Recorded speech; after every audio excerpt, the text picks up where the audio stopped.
is Megan O'Russell. And my name is Christopher Russell, and welcome back to Page by Page, Writing the Book in Real Time. And we are finally at episode 20. Boop, boop, ba, ba, ba, ba.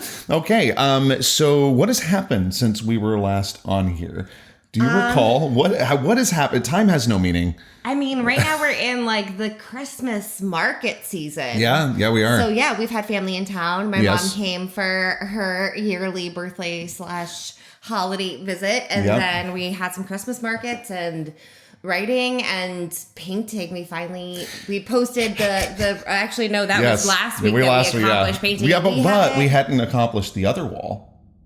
Oh, true. So we've gotten more painting done by one wall. And tomorrow, Chris is prepping the other living room wall to be painted. Are you, babe? Am I? Yeah.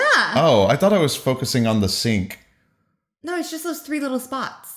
Just taking care of those? Yeah. Oh, yeah, that's easy. And I said it on the podcast, so now you have to. Man. So also, it was hilarious. By Megan. Megan got a little bit obsessed with the idea of, she's been wanting to take these blinds out of the wall for forever. And then she looked up one day last week and went, but it's just clips. I just have to, and then unclipped it and was like, oh, well, now we're in for it. Here we go. Well, it was one of those things where I had wanted to do it, but it was like those old 80s style blinds that they flip and cats bat at them and they always break and they're dirty and those blinds drive me crazy, probably because we always had them in cast housing. Yes, but I wanted them gone, but I thought it was going to be a big process. Nope, and it wasn't. But once I looked up and I realized it was clips, the intrusive thought, the need to just pick at it, it was like a damn scab. It was a huge scab, and the clock was ticking. Yeah. I'm surprised I made it more than 2 hours before those blinds came down. And notice how, because we record in this our office doubles as our guest room.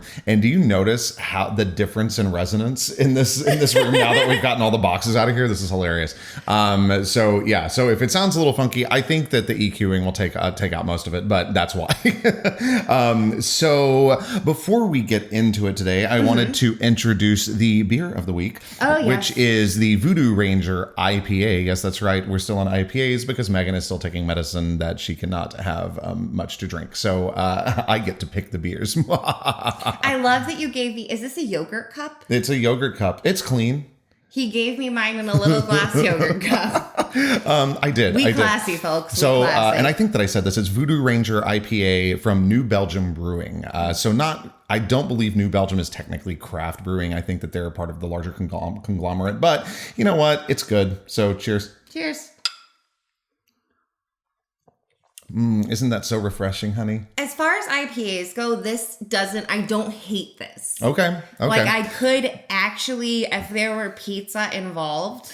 Oh, this does make you want pizza. I would willingly drink this with pizza. Yeah. Oh, speaking of, sorry, it made me think of how we've been doing a lot of hot honey pizzas lately. And speaking of hot, we did get our package of hot sauces in the mail the other day. And I'm so terrified and nervous. And Brittany was like, this is a terrible idea, guys. And we're it is a horrific idea. We know, but we're doing it anyway. I mean, some of the best things we've done have been horrific ideas. That's true. Yeah. That's true. Yeah. I'm trying to think of some We're now. bad idea bears. Getting on a boat in the middle of the night with a semi-drunken driver to go around an island. That's right. Did we tell you guys about that? How we took shots of Jack with a guy in Thailand before he took the long tail boat around to the other side of Koh Phangan? Okay, there's more to that story.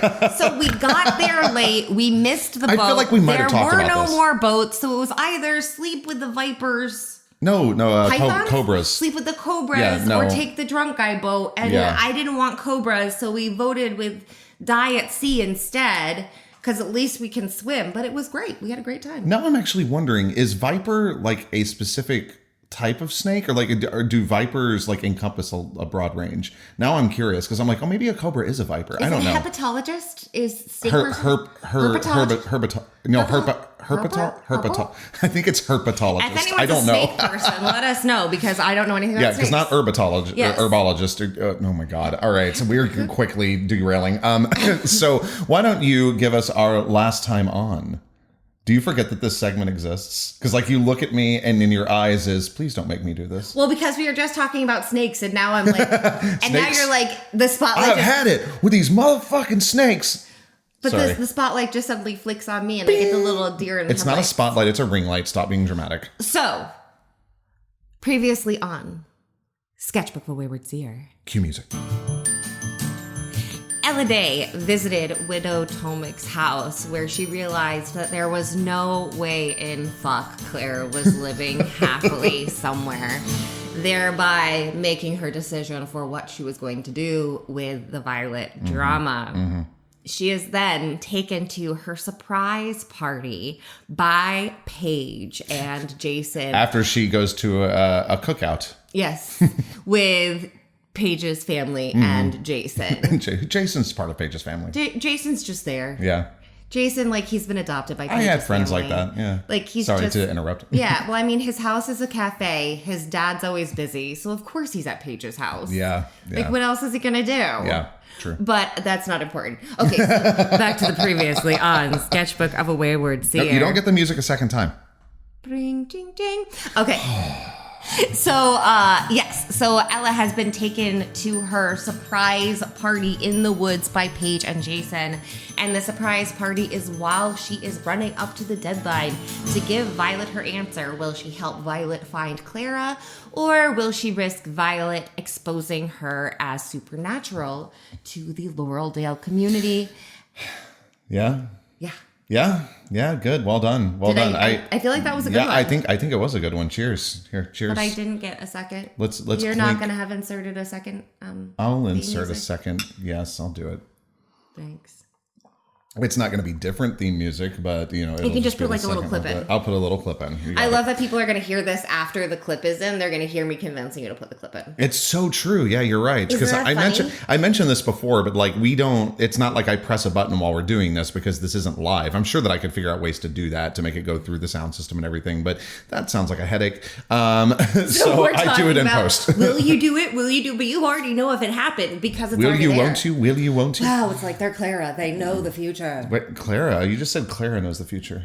No, Ella, sorry. Is Clara a seer too? That was not a spoiler. No, I know that Clara is not a seer because she is actually a werewolf. Yes. Yeah, we know that. Was and you not cannot be a werewolf and a seer. That was me using the wrong name. You can be born to a werewolf pack and be a seer, but you cannot, in fact, be both, much to Ella's chagrin. Yes. All right. So then was there anything else we wanted to say before we jump into it? No, I think we're ready. Okay, and be prepared because there might be, you've been with us for a while now. This is our 20th episode, technically 21st. But our 20th episode, and you know that I interject stuff all the time, but I have quite a few comments that I've made in this chapter because I have strong feelings about things that happen in this chapter, and there may be some that I interject immediately. I'm going to try to do my best to kind of filter out which ones I shouldn't be bringing up right now because some of them would possibly get into minor spoilers for the rest of the chapter. Does that make sense? Yes. Yeah. All right. Okay. So that said, bear with me. You've been talking you were really fast. It's what I do. IPAs make me hoppy. I'm sorry. Okay. So for those of you watching the video a year in the future, when I finally get these posted, Megan, or those of you not watching the video when it gets posted a year from now, Megan was just making a "what is wrong with you" face. And I don't have an answer to that question, Megan Elizabeth. I just don't. Okay. Are you ready? Yes. Okay. Here we go. Sketchbook of a Wayward Seer by Megan O. Russell. Chapter 19. The heat of the bonfire danced across my cheeks, giving Panic a little extra ping as a boy dodged out of Violet's way, clearing her path to me. Fucker face. You're early! Tessa bounced to a stop in front of me, her back toward the oncoming werewolf. We're still working on setup, but welcome to the rendezvous. She spread her arms wide, presenting the rocky clearing beside the creek. At least for tonight, she winked. Violet appeared over Tessa's shoulder, her predatory gaze already locked on the easy-to-rip arteries in my neck. Tessa! Paige stepped closer, covering my open side, adding another piece to my human shield.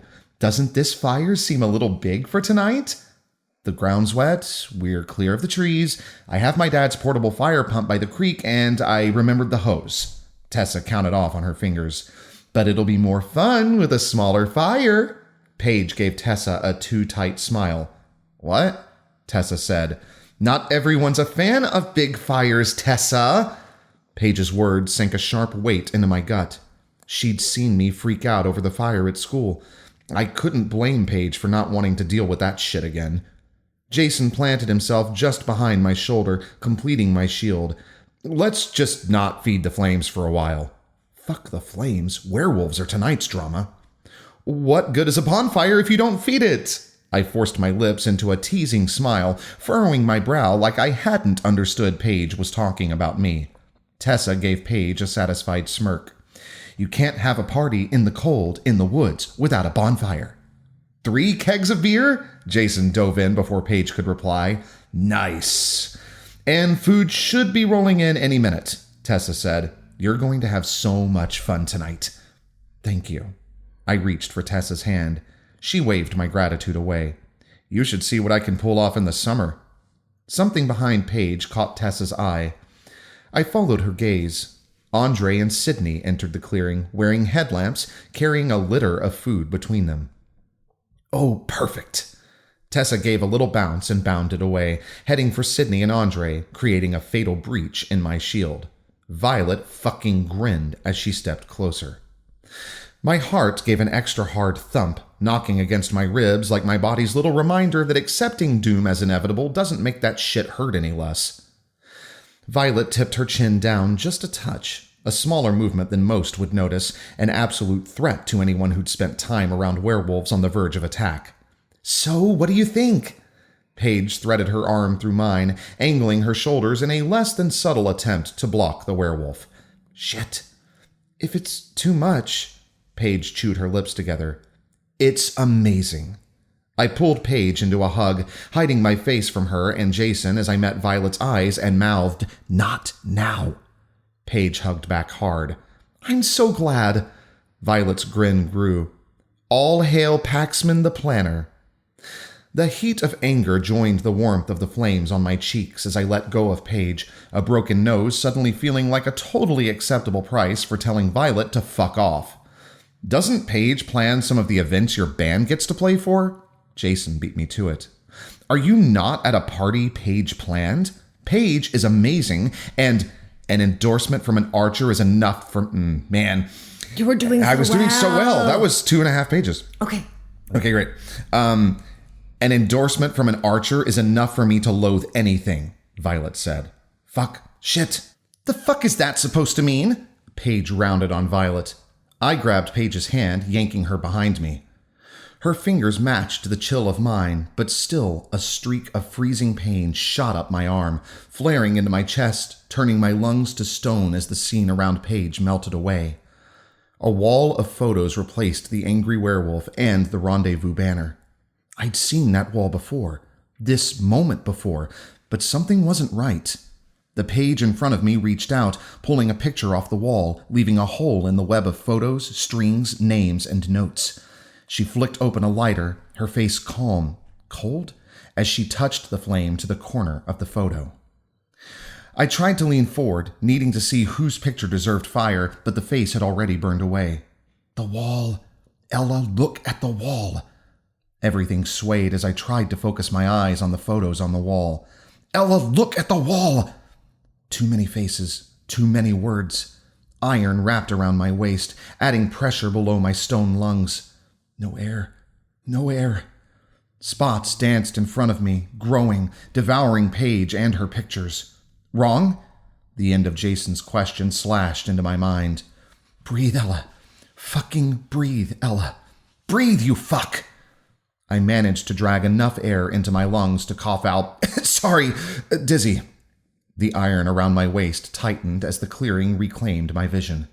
Paige looked terrified. Violet looked pissed. Jason clutched me to his chest like I was a fainting heroine in some old-ass novel. Do you need to sit? You should sit. Paige took my elbow, but Jason didn't loosen his hold. I'm okay. I just need a second.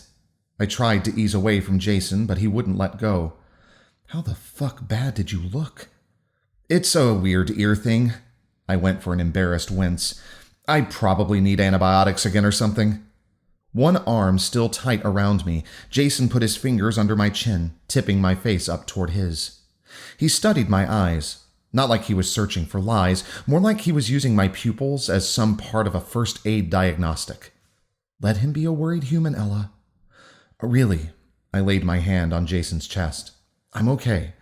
It's happened before. My ears started bothering me this week, and I'm an asshat who didn't book a teledoc appointment.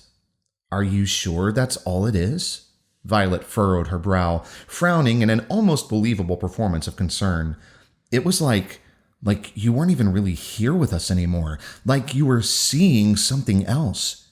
You son of a motherfucking... Careful!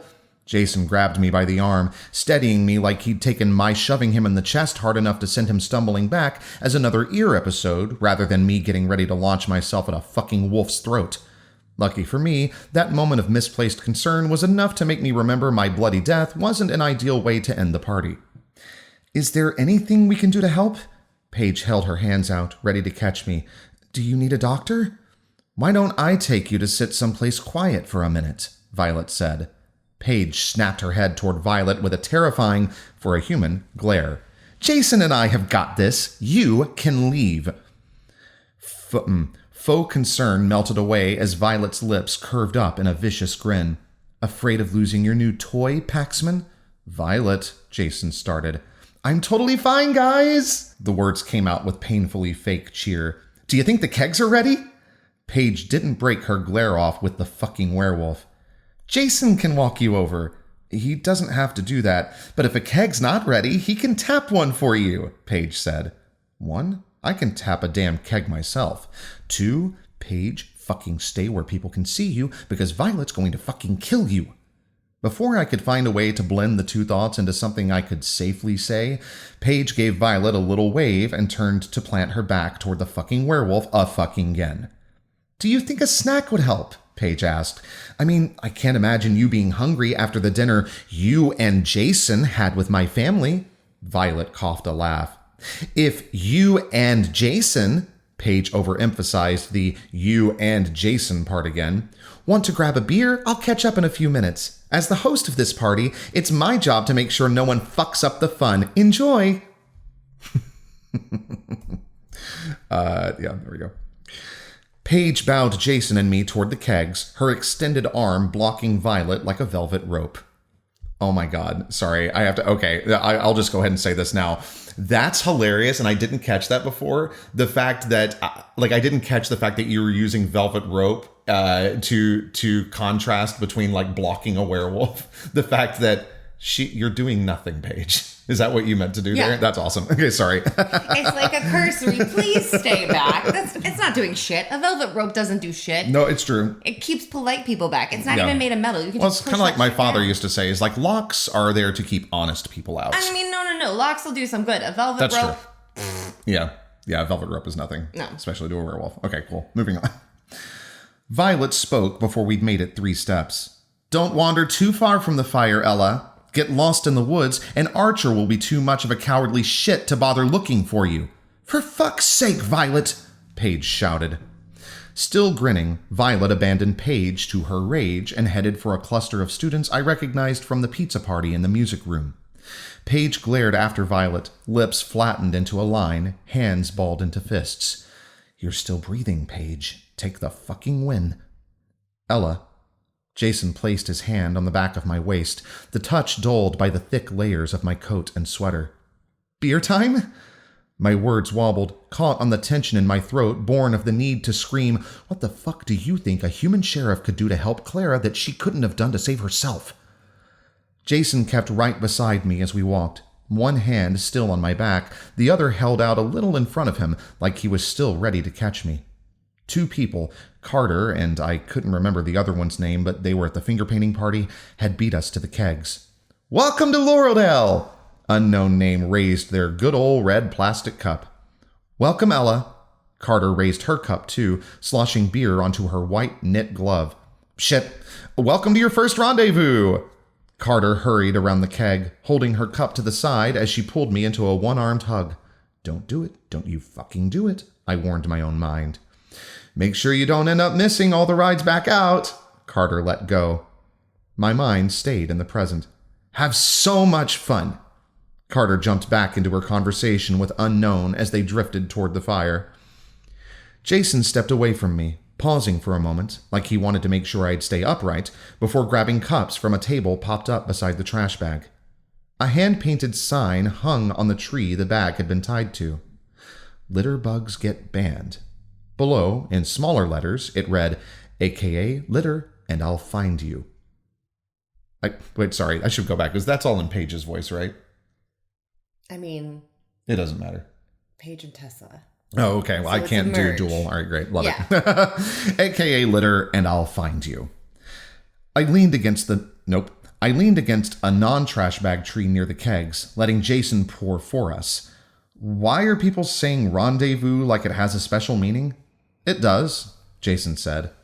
Let me guess. I furrowed my brow and tapped my chin. It's a Laureldale thing that will end up having a really wholesome backstory even though we're participating in underage drinking? Kind of.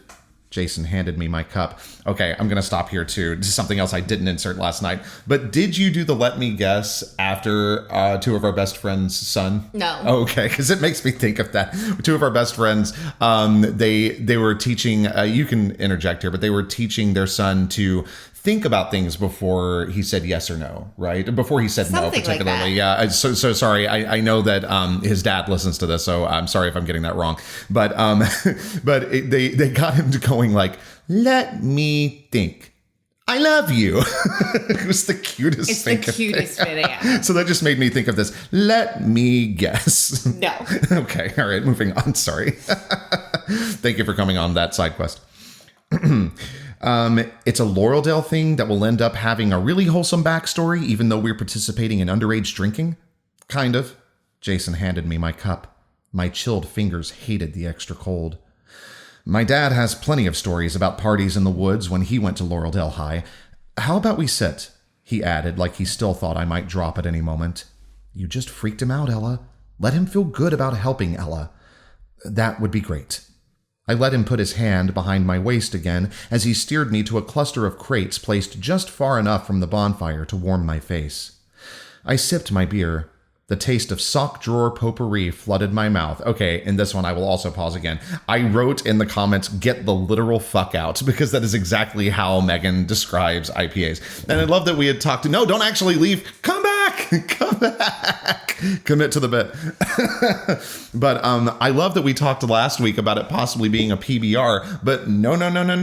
These Laureldale fuckers are so fancy that they're getting kegs of IPA. They're getting stolen kegs. Like, these kegs are not... That is wrong. Don't steal.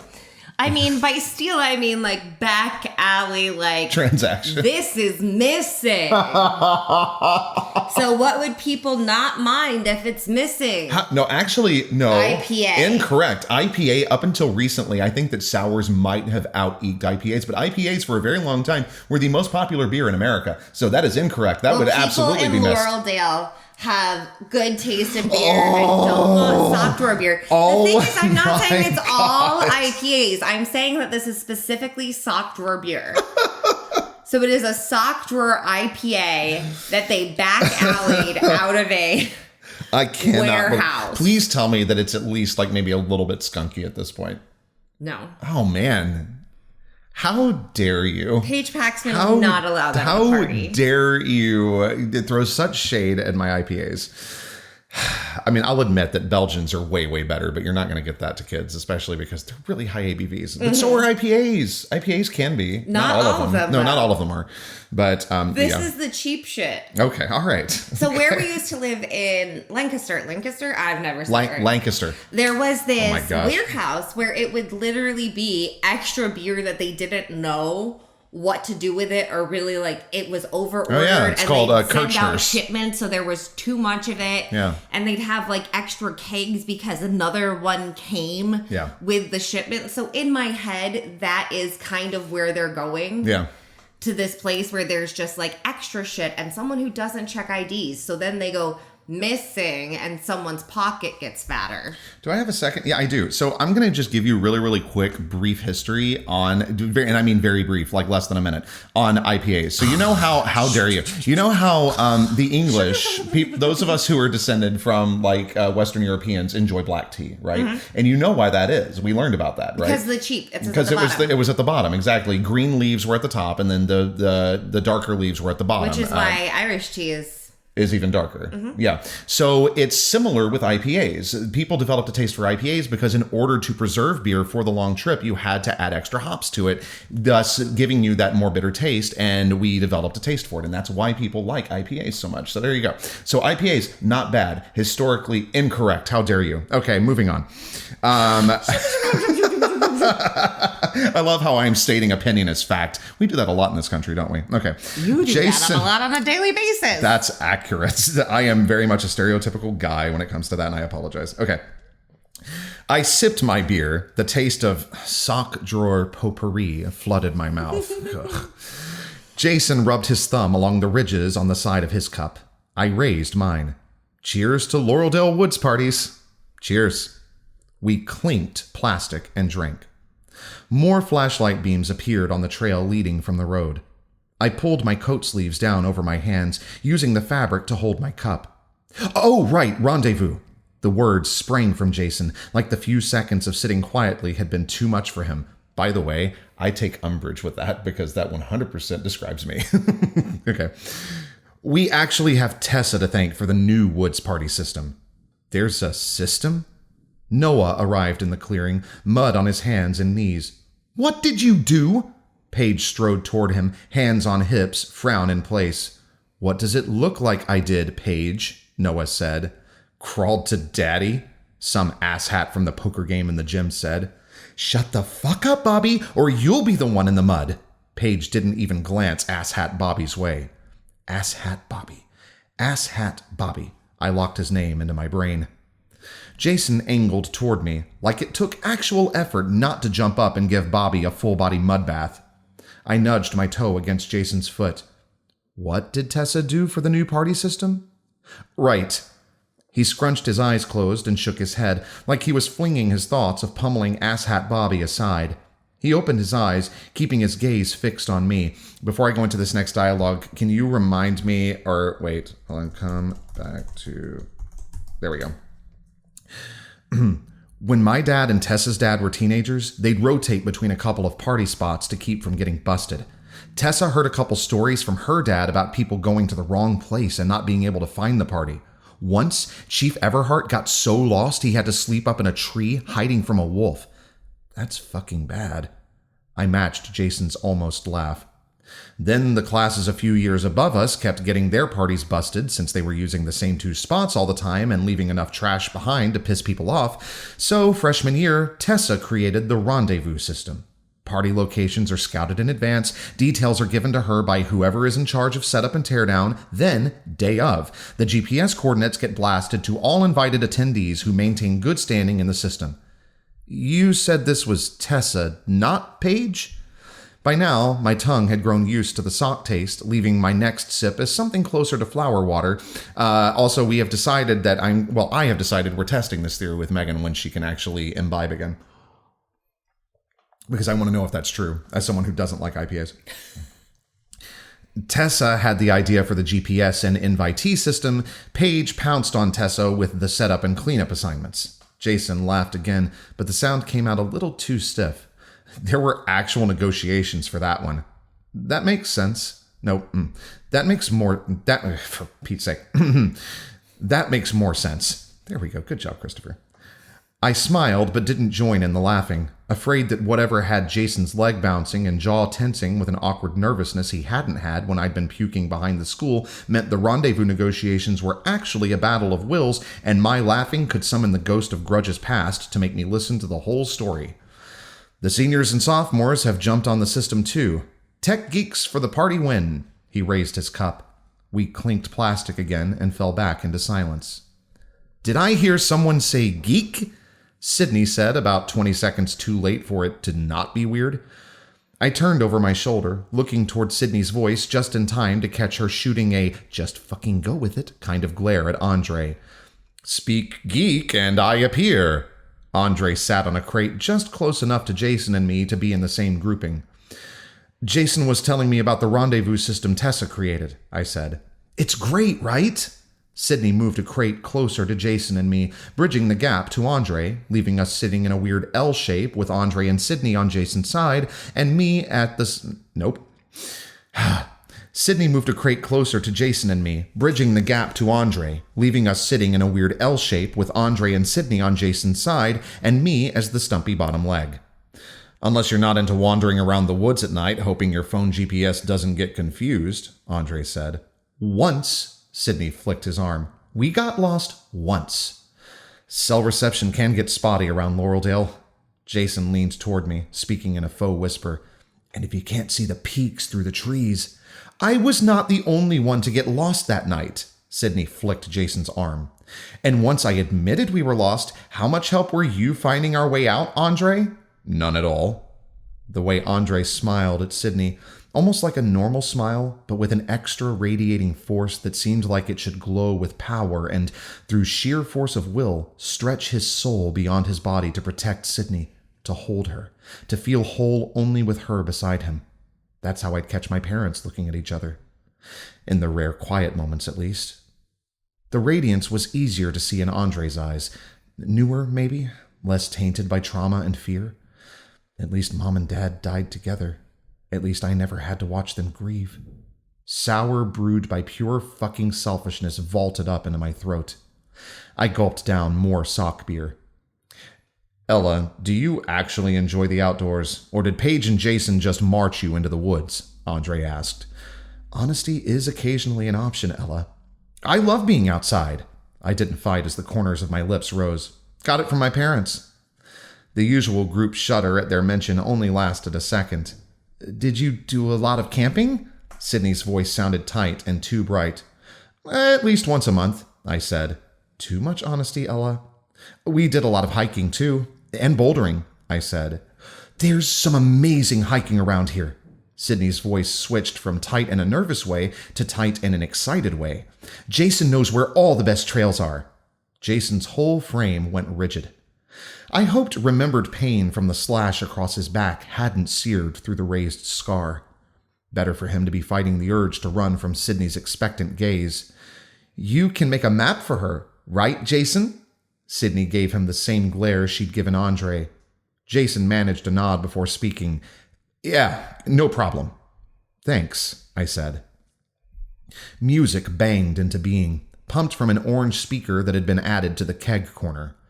Or, Sydney wrinkled her nose, tipping her head, her glare still locked on Jason. Should you show her the trails yourself since the markers can be shit? Jason, if you don't want to, I began. No! He cut in loud enough to make people look our way. I'd be happy to. He's spent so much time in the forest around here. He's the perfect person to show you around, Sydney said. Oh, tell her about the time. Don't do it. Don't make him talk about terror and blood. You found that poor lost dog on the far side of Falls Lake. Relief sank through my body, draining away just a touch of the impending Violet Doom anxiety. And it wasn't a tiny Yorkie either. Wasn't it a Labrador? Sydney frowned at Jason. I thought it was a pit bull, Andre said. She was an Australian shepherd, Jason said. But it's not like she was hard to carry back. She was pretty much just bones and didn't have the strength to squirm. I held up a hand, stopping Jason. The dog's okay, right? We're not sitting by the fire talking about a tragic dog death. I'm going to go ahead and put this one out there too. I put in notes, does the dog die? LOL. That is such a big question in movies, right? Mm-hmm. It's like, does the dog die? Then I'm not watching it. Yeah. And I feel similarly, although sometimes it is done to great dramatic effect, even though I really hate it. Okay. John Wick. Oh my God. That's not a spoiler, by the way. His dog dies at the very beginning, and that is the catalyst for everything else. Yes. Yeah. Okay. No, say it. Say it. Continue. Okay. The dog's okay, right? We're not sitting by the fire talking about a tragic dog death. It's a happy ending, Sydney winked. Good. Continue. I sipped my beer, giving Jason the floor. It's not that good a story, Jason shrugged. Sydney gave up on flicking to punch Jason's arm. Okay. He finished his beer and set his cup down. So I was out toward the upper falls on the far side of the lake. Jason wove his tale of animal heroism, then made Sydney tell me about the time she'd sunk a canoe, which led into Andre catching a tent on fire, then into Jason hiking 10 miles back to town in his boxer briefs. They didn't make me tell them any stories of my own. They just let me laugh along as Jason described tearing apart his shirt and shorts to make foot wrappings for everyone in his hiking party. I'd been so successful at pretending I wasn't surrounded by humans with a werewolf literally waiting to pounce, I jolted when Evan appeared beside me, crate in one hand, cup in the other.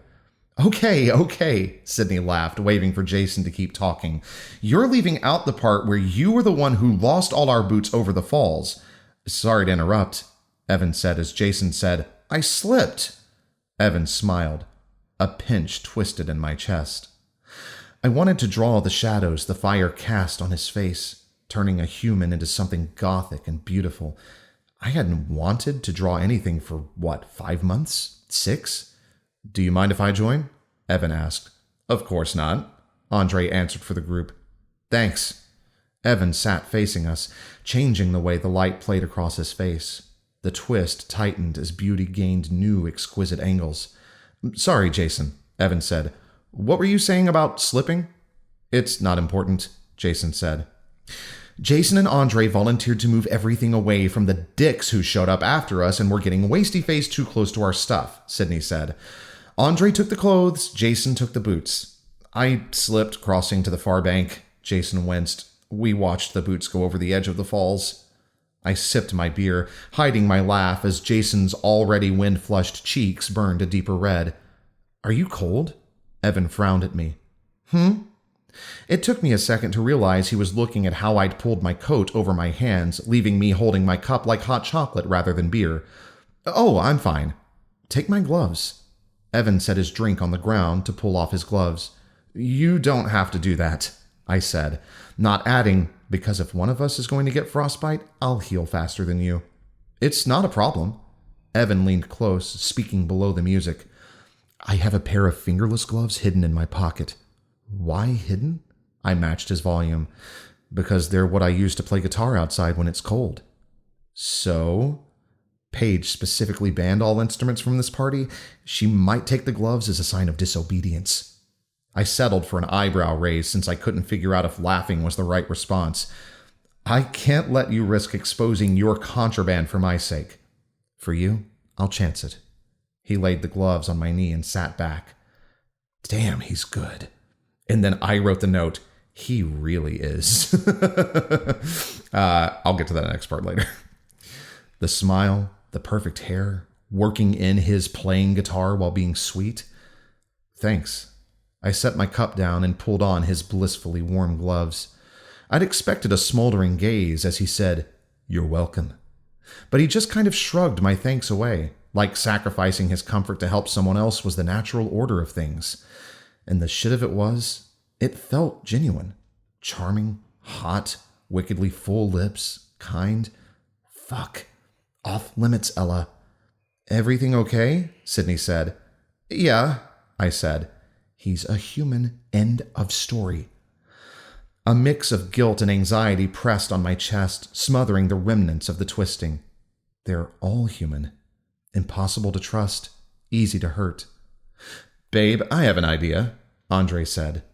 Anxiety sharpened into panic at the thought of what one violent werewolf could do to the half-drunk people in the clearing, then morphed into white-hot fear at the thought of whoever or whatever the fuck had taken Clara, slaughtering everyone at the surprise party Paige had arranged for me.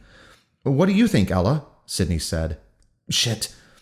Sorry, I think I phased out. I stayed close to the truth. No worries, Sydney said. Andre was just saying the four of us should go on a hike. The temptation to grab Sydney's hand and make her promise to stay out of the forest around Laureldale fucked with my lying mastery. Oh, fun! We should schedule something. I stood, leaving my beer on the ground beside my crate. I'll be back in a bit. If Violet doesn't kill me. I forgot I was supposed to check in with Kate. I've got to go call her. I don't think you'll have service, Andre said. Right. Fuck. I should probably try anyway, just so I can tell her I did. You know, I gave them something in the awkward space where you're kind of waving and shrugging at the same time, so both end up weird. Tucking the embarrassment behind problems that involved death and my own fucking kind, I cut around the fire, looking for Violet, ready to face my fate. I pulled my phone from my pocket before looping back into view of Evan and the others, tapping on the screen as I circled past them, searching for cell service, not trying to spot. A shadow shifted in the woods at the very edge of the party's light. I caught the movement again a moment later. Waving? Was someone waving? A person-shaped shadow emerged from behind a tree, creeping slowly toward me, keeping to the deepest patches of darkness. Not Violet, too tall. I tapped on my phone screen, faking frustration at shitty service, not letting myself look directly at the figure in the trees. I almost missed the way the flames reflected off the person's eyes in a very non-human way. Please don't attack. Don't attack. They're humans. They're just fucking humans. Light finally caught the person's face. Caleb. Relief swept through me. I didn't have time to take a full breath before terror seized my lungs as a second figure appeared in the shadows, reaching for Caleb's throat. At which I said, "The actual fuck, babe! What a way to end a chapter. How dare you?" Oh my gosh. Okay, Not gonna lie, like finding a way to end a chapter in a satisfying way to leave people for a week every time is really hard. Yeah. Because it's kind of like everyone has to be its own short story. Yeah, that's fair. It's not like writing a normal book where I can just bleed right into the next chapter. Yeah. Like every single one has to have that kind of thing. Yeah, I can see that. And I I didn't really realize how different that was going to make the writing process going into this. Yeah. No, that's fair. Okay, so how do you feel about the chapter this week? I feel pretty good about this one, honestly. I do too. I like it. I feel that it's like, yes, everything is sitting there happening in this one space, but it feels like a play in this way, right? Or like a long scene in a movie. It's really enjoyable because there's a lot of moving pieces in it. Yeah. It is the first time we've had like this much free interaction between these characters. Right, yeah. Because they've never really been in a place where Ella can really move by herself. Right. While in Paige and Jason's care. Yeah. Does that make sense? It does. It does. And even then she barely can because they put her right with Jason. Like she never really has autonomy around her classmates. So I'm actually going to start with that then. Okay. Before I forget it. I have a lot of notes in here about Jason. So is Ella oblivious right now that like it is clear to me that a lot of the tension with Jason and him bouncing his leg is because he likes Ella and that he kind of knows, like, I'm assuming that he's probably had Paige talking to him about, okay, so here's what the plan is, because she's trying so hard to set them up together. And Jason's like, I like her, but I feel really uncomfortable about this. I'm sure. So is that where this tension is coming from with him? Or do we not get to know that? Some of it, okay, I will say that he is not feeling tense because Paige is pushing him to do anything. Okay, well, that's good. Like, well, no, I don't think that she would like foist him upon her. I just feel like that she's probably like in the corner being like, this could be like your chance, man. You know, like being that she's her not being her that wingman pushy. or his wingman. Like, she's not going to be that pushy about it. Okay, all right. But you have to keep in mind that, like, the dating pool has been the same since forever. Right. So this new girl who is really cute and has zero fucks to give. She's smart. Yeah. She has zero fucks to give. She's mysterious. Yeah.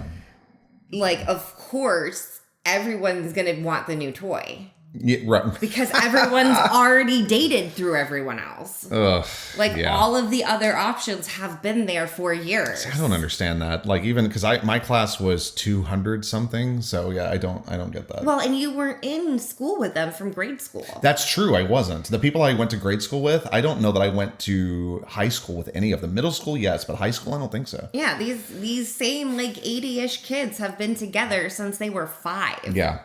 So like, everybody knows everybody's dirty laundry. It's all out there. Okay, so I'm gonna jump into this now, and I think my very first thing is I don't really want to know, but this is a two-sided question, or it's two compartments to it. Whatever, I don't know. Two-part question. There you go, Christopher. Jeez Louise. So first of all, I have this. I'd seen that wall before, this moment before, but something wasn't right. So it's like, what the hell? Is this because the future is constantly in flux? So something in this vision has changed because there's been something else that has changed beyond the normal parameters of the timeline? Or can you discuss? It's not a timeline thing. But I'm assuming it's not something that she's noticing she didn't notice before. It sounds like something the vision is different. The vision is different. But it's not a timeline. It's not like we're in a multiverse and she's like fallen into a different So this is not a Schrodinger's cat kind of thing? No, this is something changed. But then it is Schrodinger's cat. Or it's a butterfly effect type thing. Because something, okay, great. So that's what I meant. But that's the thing. That's why when she's in normal visions, she's not seeing the whole space. Right, yes. Because micro changes can change all the little things. But you did say that. Okay. Normally, it's the tiny details that change. Like those big moments, the pulling down the picture, the shredding it. Yeah. Those moments stay the same unless something big changes it. Okay. So, cool. I don't want to discuss anymore because I want this to unfold naturally. Yes, but it is not a multiverse. But I do not like the fact that Paige has this expression that Ella questions as being possibly cold, meaning that Paige has a severe hatred or even worse, apathy towards what she's doing. And I'm like, ooh, I don't like that at all. And by the way, yes, I did just say that hatred is better than apathy because apathy means that you just don't care anymore. Hatred means that you do still care. Okay, so moving forward into slightly more lighthearted stuff, I have the fuck Violet. God bless. She's such an asshole, and I love her. When she goes, it was like you weren't even really here with us anymore. Like you were seeing something else. And then Ella, you son of a motherfucker.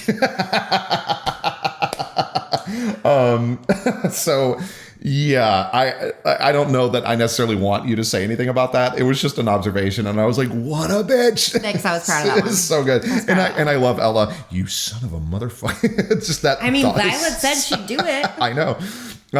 And then and I have written here. This is neither here nor there, but we were talking about the fact that Ella's like, I'm gonna kill you, even though she knows that she can't. But Megan did let drop. She's like, Ella might be able to take a witch in a fist fight. I was like, ooh, Megan confirms. Megan verifies that Ella could take a witch in a fist fight. Well, no, because it's the physical strength thing. So witches don't have that. That's the same thing with like witches don't heal specifically fast if they're not using magic. Right. It's their so a witch isn't going to be particularly strong unless they're using magic. Right. Now, it's not that she could take out any witch because there could be an MMA witch out there or something, like an MMA witch. I don't know. I hope so. That's awesome. I love that. Do they use magic to win their MMA matches? No, but they probably put their teeth back in or whatever. I love you. Okay. I love you too. Okay, so I'll leave that in. So the way that you wrote this, I just made me laugh. The Paige gave Violet a little wave and turned to plan her back toward the fucking werewolf fucking again. Okay, here's the thing. I know that if I was in trad publishing, because the way I have it written is fucking again. Yeah. And I understand that editors would roll my ass for this, but I go with the How I Met Your Mother rule of legend, wait for it, dairy. Yeah. So fucking again is in fact a phrase / word. It is one complete word. I agree with it. And it's like what we were saying this the other night where I don't remember who it was. This might have been on a sitcom or something, but it was like, now you're just making up words. It's like, well, what do you think? Like all words have been made up. We made up all words throughout our past. And you might want to stop him. He's gonna. Papa, don't eat that. Yeah, please don't eat the. Our boy cat decided he had to come in here with us. Or he wasn't going to stop screaming. So he's sitting on the chair, currently messing with stuff on the bookshelf. It's okay. I got him. Okay. So, and then the next thing I have on this page is Violet coughed a laugh. And Megan said, well, imagine being Violet and being like, and then Megan raised her middle fingers. okay, because she's like, Paige had just said, I mean, I can't imagine you being hungry after the dinner you and Jason had with my family. So Violet being like, okay, like, I don't care. And to which I said, okay, you don't even know she's a fucking seer. Have fun, bitch. To which I said, I realized, I was like, Megan, you're Violet. That's you. That is you as a character in this book. You're Violet. Zero fucks to give. Just will say Zero what you mean. Zero fucks to give. Which I appreciate about you. A little bit angry sometimes. Yeah. Yeah. Yeah, that sounds right. Yeah, no, I love it. That just made me laugh. Okay. Moving on. Let's see here.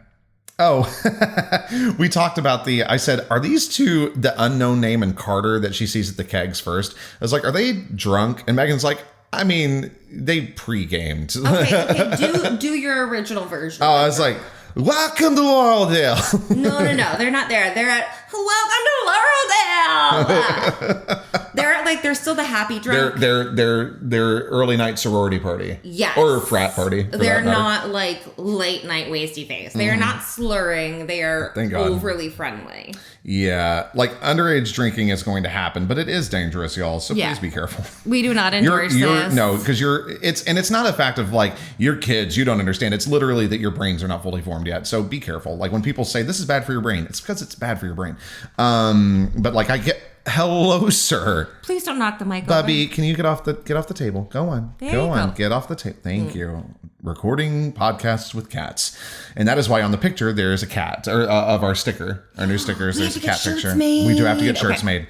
Okay, we talked about the sock drawer potpourri where I said get the fuck out, but don't actually get the fuck out, please. Okay, so the next thing that I have is, oh my God, when we got down to this part, and I missed it each time that I read it. When we were doing read aloud, you were like, get it. So when Ella goes, so it's honesty is occasionally an option, Ella. I love being outside. I didn't fight as the corners of my lips rose. Got it from my parents. At which point Megan starts laughing and she's like, get it? I was like, what are you talking about? And she's like, because they're wolves. She got it from her parents. I was like, get out. Oh my God. And then to cap it all off, another one that I missed is, do you do a lot of camping? At least once a month. And Megan's like, get it? During the full moon? I was like, oh my God. So no, I missed it. So yeah, it doesn't have to be noticed to make sense. I just think it's funny. I am so proud of you. Okay, so then we get to bits of your life / things that we know have happened in the past, and I want to ask you if any of these things do relate. So, Jason wove his tale about animal heroism, then made Sydney tell me about the time she'd sunk a canoe. Is that from your past? No, I never sunk a canoe. But you sunk a sunfish, right? No, I sunk an Apollo. It is a 15-person sailboat. And I did not, in fact, sink it by myself. I did not sink it by myself. Did it ever get brought back up? I don't know. They had to bring... I mean, I'm assuming so. Oh, my God. Yeah. I don't think you can leave that. You sank an Apollo. Well, because if you dove, we could, dive and touch the top of the mast. So I'm sure they had to bring it up. Okay, so what had happened was... This was not, in fact, my fault. I was at summer camp... They let us take out the big sailboat, but none of the counselors checked to make sure that the plug had been, because they have plugs that you can drain the boat. Right, when you get it back to shore. None of the counselors had checked to make sure the plug was back in. So they sunk it. They'd sunk it. But by the time we realized what was happening, we were sinking too fast to get back. Man, that's... Wow. So then we just had no boat. And this was upstate New York.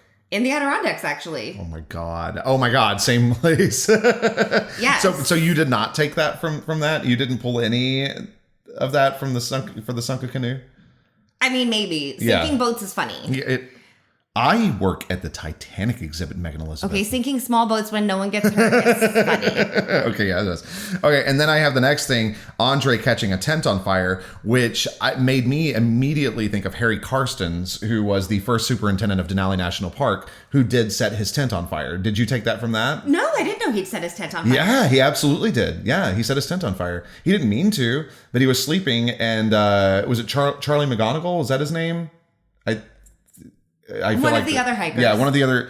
Yeah, one of the other hikers saw him and like went to his rescue. I believe I might be missing bits of that story, but yeah, Harry Carson's totally set his tent on fire accidentally. I did not know that. Yep. Mm-hmm. Okay, so yeah, that's funny.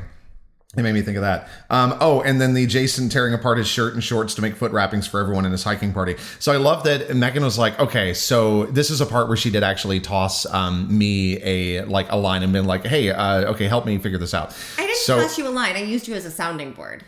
That thing. So I was like, well, you could parody what happened to us one time. We were hiking in Alaska. It was like a 20-mile hike or something that day. It was a long hike. We ended up taking a longer hike than we meant to. Yeah, but it was awesome. It was awesome. It was freaking awesome. So yeah, some of the bad ideas are the best. But it took us down to a braided river, which is usually glacially fed, which means that it is runoff water from a glacier, meaning it is very, very cold. And Megan has Raynaud's. So she was like, I can't cross this. And I was like, okay. So I took my boots off, my hiking boots, tossed them over to another part of the braided river, and then I piggybacked her across the braided river. So I was like, well, you could use that. And so you kind of sort of did something-ish similar, but not really. Not really. I helped. That's what I'm saying. I'm glad that you got to tell your story of heroism on the podcast. It's not about heroism. It's just about the fact that was the only way we could get home. So I was saving myself as much as you. Yeah. My favorite part about it, and granted, this is like not important to the story, but that Jason insisted on cutting up his shirt and shorts rather than let Andre cut up his shirt. So Jason's walking in underpants while everyone else is clothed.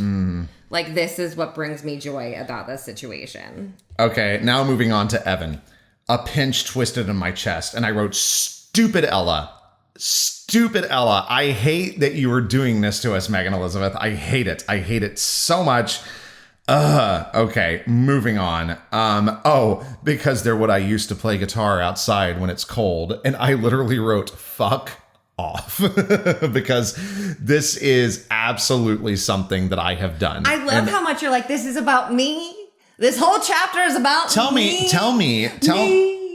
Oh, yeah, there's something to be said for that. I should probably speak to a therapist. But as it is about me, tell me that with the exception of and I know that you find me attractive, and I really appreciate that, but without the objective hotness, because I'm not objectively hot, and that's okay. But like, I'm fine with that. I don't want to be. That sounds like a lot of pressure.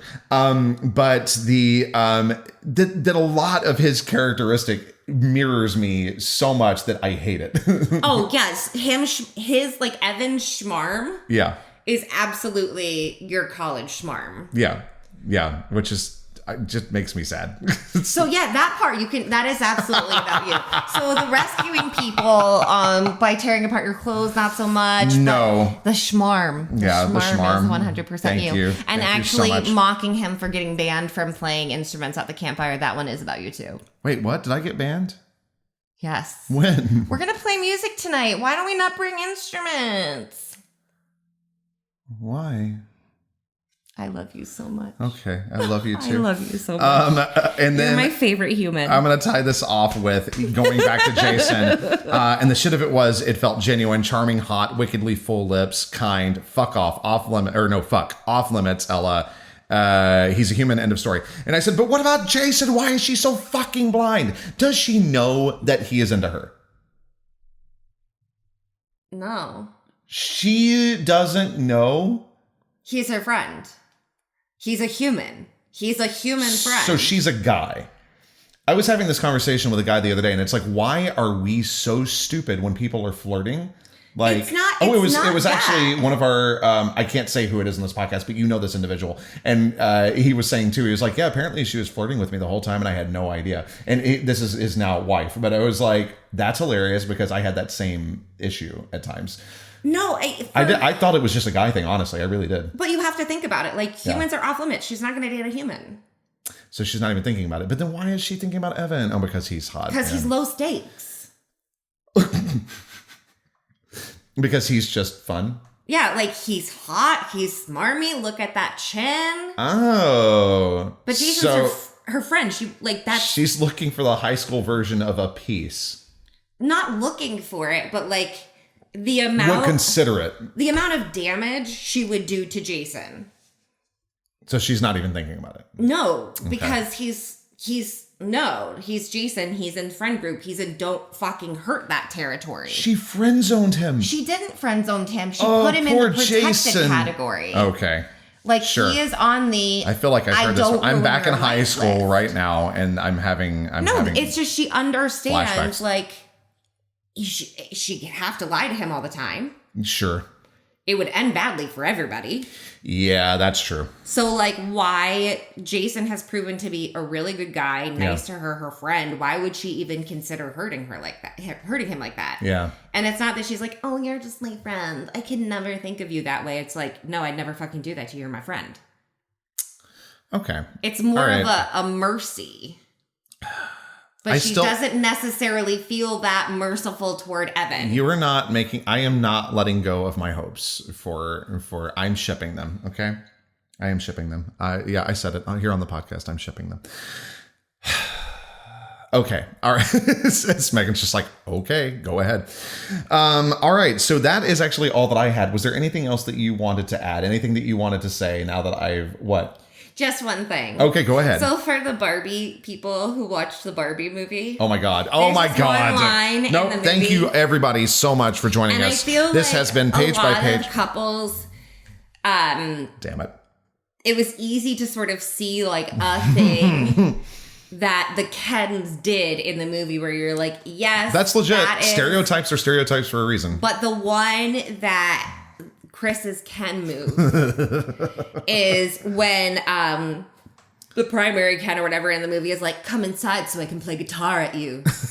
And that is at you, not for you, but at you. And that is absolutely Chris. I used to go, and there was another guy who did this too, and do not say that I'm anywhere near as schmarmy as he was. No, but he would play piano. He would go play piano in the lobby of the freshman girl dorm. Yes, I would. I was a freshman at the time. He would just sit there playing piano, waiting for girls to wander by. So and I was playing stuff that I had written. So yes, while Jason saving them by making himself half naked on a long hike back to town is not based on your heroism. No, absolutely not. No, I agree. Carrying me across a brutally cold creek so that I could get to pizza and beer. Being in physical pain to protect your wife. Oh my God. No, that Jason moment was not inspired by you, but I'm rolling my eyes. I don't know if you can hear me rolling my eyes. Instruments at people. That's you, baby. I wrote you into the story. I don't want to be Evan, but I am. Come here, I'm going to play my guitar at you. Hey, come inside. Let me play my guitar at you. It's so legit. It's so true. How soon into our, not even like for real, you were my girlfriend, but how soon into our dating was I playing guitar at you? You met our friend group outside our dorm to play guitar at us. Yeah, that sounds right. You would stop us on the way to the cafeteria to play guitar at us. I hate old me. I really do. I'm so glad he's gone. I don't hate old you. I do. I fell in love with old you. Oh, that's actually really sweet, babe. Thank you. I mean, I've grown. Yeah, so have I. Well, I fell in love with old you playing guitar at me. Yeah, I did. I did that. Okay, so why don't you tell the people where they can find us? They can find us in our lovely home with our cats. With our cats. Now I feel like we're sad because I didn't base the heroic part on it. No, I'm not sad at all. I'm not sad about you not basing. No, Jason's action's more heroic than anything that I have ever done because I've never had that opportunity. That's true. And also I don't know that I would have. I don't know if I would have had the wherewithal to be like, let me tear my clothes up so that I can do this. I don't think that I would have thought through that. No, I think I would have taken your clothes and torn them for you. That's probably true. Yeah, we make a good team. High five. But no, it's not that I'm upset about that. I'm upset that Evan is such a reflection of me, and I'm like, it's like, okay. Those of you out there listening, do you want to meet your old selves? Because I certainly don't. Because I would punch me. This is the danger. I would punch me in the nose. An author and then reading her work on a podcast. Oh man, yeah. No, but you know what? It's good though. It's also kind of therapeutic. It's like, oh God, how far have I come? Or I have come. You know. Also, Evan's not a bad guy. That remains to be seen. He's I don't want to see because at this point I'm just assuming that something's going to happen between the two of them, and I don't trust him. I don't trust him at all. I don't trust him. That's all. I don't trust him. Okay. I'll let you sit with that. Thank you. Please go ahead with your outro. All right. Please do follow, like, subscribe, whatever it is on your preferred platform. Please leave a comment, leave a review. All of those things help other listeners find the Page by Page podcast and Sketchbook of a Wayward Seer. And don't forget, you can find Sketchbook of a Wayward Seer on Substack. And you can also check out the Kickstarter page of Sketchbook of a Wayward Seer. It is not live yet, but there is a little place to like put in your email address, and then as soon as the page goes live, you'll get a little email from Kickstarter. So if that interests you, please head on over, look it up. It's and I think that's the only place you can currently see the full cover. Yes, the cover reveal is going up this week. Oh, the cover's going up this week. It was supposed to go up last week. Okay. But we got accepted to a Christmas event at the last moment. Yes, we did. You're right. So am I posting the photo of that on the Substack as well, or do people need to go to your social media? It will be posted on the Substack on Thursday. Oh, okay. I just made that up. Okay, got it. All right. But it's going to be Thursday. At least I know that that's happening. Okay. So yes, on Thursday, check out the cover on Substack. And if you want to read more of these in text form and you are not yet subscribed to Substack, this is a note to you, future Chris, I will include a link once again to the ARC sign up. So ARC means advanced reader copy. And what you'll be able to do is sign up, give us your first name, your email address. We're not going to spam you. You will be getting things from us from Substack, not from our normal newsletter. If you would like to be on our normal newsletter, let us know. But that is how you can get a free paid subscription for 6 months, and you can get access to all of this in text form. Well, all of the chapter, not our banter, just the chapter. I wish that I didn't have to use that ARC team thing with the subscription to the group, but unfortunately, because of the way the publishing world works, it's the only way to keep this as a non-released book. Yes, correct. All right, so So yes, do all those things, and find the link in the podcast notes. Yes. And we will see you next time. Yeah, we will. For Sketchbook of a Wayward Seer. Yeah, chapter 20. Ooh. And we're getting closer and closer, ever closer to our Hot Ones episode. The sauce is here, and boy, oh boy. So until... With that note... Yeah, until next time. That terrifying note, until next time. Thank you for reading.